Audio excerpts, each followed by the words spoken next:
David, when we talk about people who are living in poverty and the poorer demographic, a lot of it is made up of minority communities, and the minority vote is just not there. And the president needs to understand why. I mean, it's not only because of the illegal immigration problem, but a lot of minorities are struggling, and they're looking at their Democratic president who they voted into office, and they're asking, why did I believe you?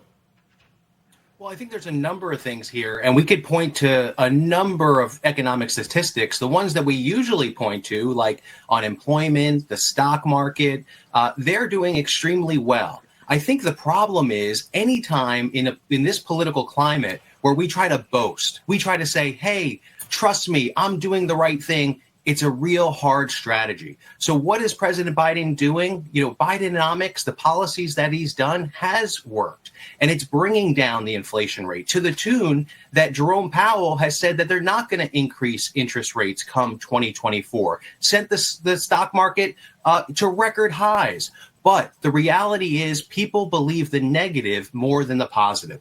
That's why when we see headlines in the newspaper, it never says, hey, tomorrow's going to be a beautiful day. It says tomorrow might be a bad day weather-wise. And then we pick up the paper. So negative sells. That's why you hear President Biden's lexicon changing. For Joe Biden. I also need to jump in when you talk about, employment. Yeah, okay, so there are people making money, but they're not being able to pay their bills. While wage increases are a thing, inflation supersedes the wage increases. Exactly. What people really want to see are prices coming down because it is just unaffordable to actually cook your family dinner these days. It is ridiculous. Right, and I agree with all of that. The reality is President Biden has made an impact. This is a global issue, inflation. These wars overseas were brought on not by President Biden, by foreign agents. And so President Biden is doing what he can. Yes, the political tactic of just attack, blame, that's one strategy. But it's not going to be enough to elect a president. President Biden has to do the hard work. He's got to roll up his sleeves. Yeah. And sure, he takes the blame because he is the president. But look at Congress. When we give Republicans control, what do? Very little. And that's the reality that's creeping in. And when we look at these polling numbers, President Biden is actually improving. Yes, it's not great. Yeah. But he improved by 7 points. That's not true. That's not true.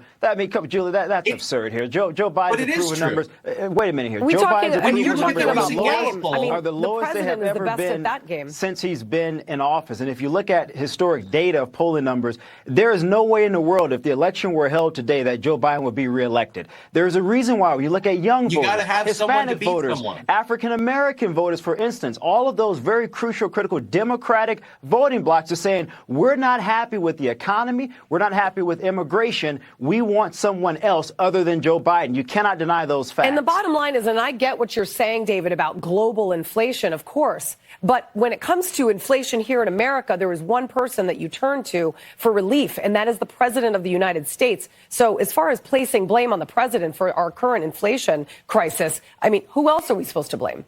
Well, you're right. And what has he done? He's used the few tools available to him to bring inflation down. Everyone expected that with these inflation rates, the only way to curb it is to have a recession. Now the Federal Reserve is saying it's possible that we might lower inflation without having a recession. That's thanks to the policies. We got to wrap. Michael, real quick, final word, and then we got to go. By not raising basis points next year, Julie, they've raised basis points every single quarter of 2023. It's going to take another year to get to where people were before this debacle of an economy. All right, that's all the time we have. Michael Singleton, thank you very much. And David Carlucci, we appreciate you both for coming on. Happy holidays to both of you. Thank you, Julie. Happy holidays. Thank you.